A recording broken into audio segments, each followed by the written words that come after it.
Assalamualaikum warahmatullahi wabarakatuh. Perkenalkan, nama saya Salsa Aurel Davina dengan NIM 334. Di sini saya akan mempresentasikan tentang kegagalan JDID dan langkah-langkah jika ingin bangkit. Kita membahas latar belakang terlebih dahulu. JDID adalah perusahaan e-commerce yang didirikan pada tahun 2015 sebagai bagian dari JD.com, salah satu e-commerce terbesar di Tiongkok.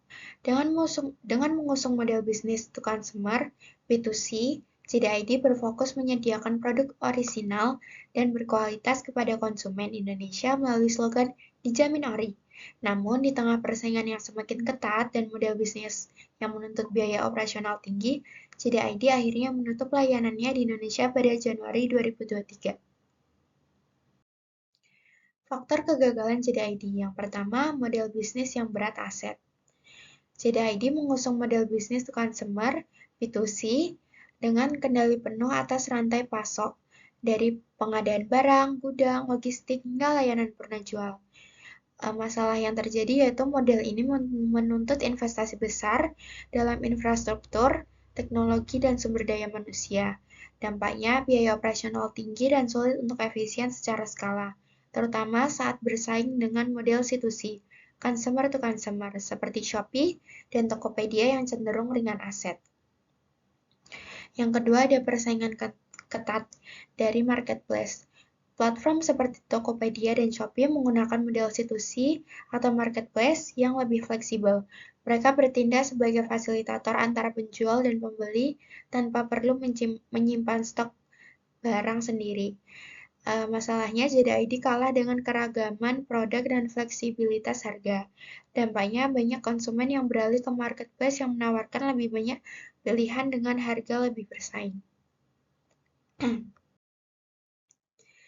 Yang ketiga, ada ketergantungan pada promosi dan diskon.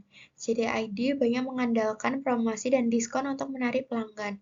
Masalahnya, strategi ini tidak berkelanjutan dan membuat konsumen menjadi tidak loyal.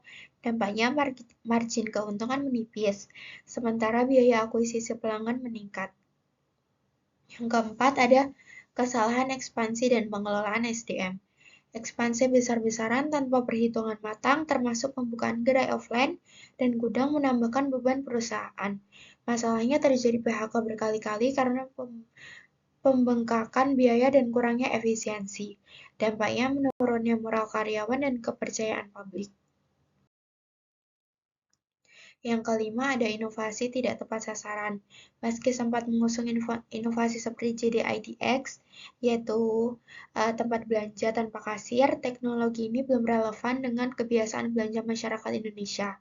Konsumen lebih butuh kecepatan, kenyamanan, dan promo, bukan sekedar teknologi futuristik. Langkah-langkah yang sebaiknya ditempuh untuk bangkit. Yang pertama, beralih ke model hybrid B2C plus marketplace. Menggabungkan model B2C dengan marketplace akan memungkinkan JDID menjual produk sendiri, sekaligus membuka platform bagi pihak ketiga untuk berjualan. Ini akan menambah variasi produk dan menarik lebih banyak konsumen. Yang kedua, ada meningkatkan pengalaman pengguna.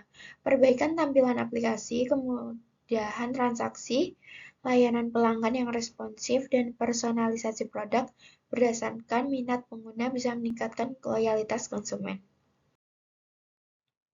Yang ketiga, ada strategi Customer Retention and Loyalty. JDID sebaiknya membangun program loyalty dan pelayanan pelanggan yang unggul. Contohnya membership dengan layanan premium, cashback eksklusif, layanan purna jual ekstra. Yang keempat, ada memperkuat kolaborasi dan ekosistem.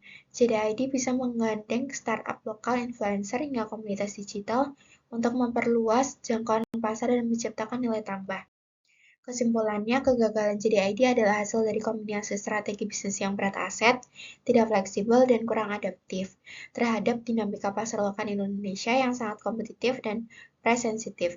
Jika ingin bangkit, JDID harus mengadopsi pendekatan yang lebih lincah, berbasis kolaborasi dan berbasis data, sekaligus tetap menjaga diferensiasi nilai dan produk yang ditawarkan.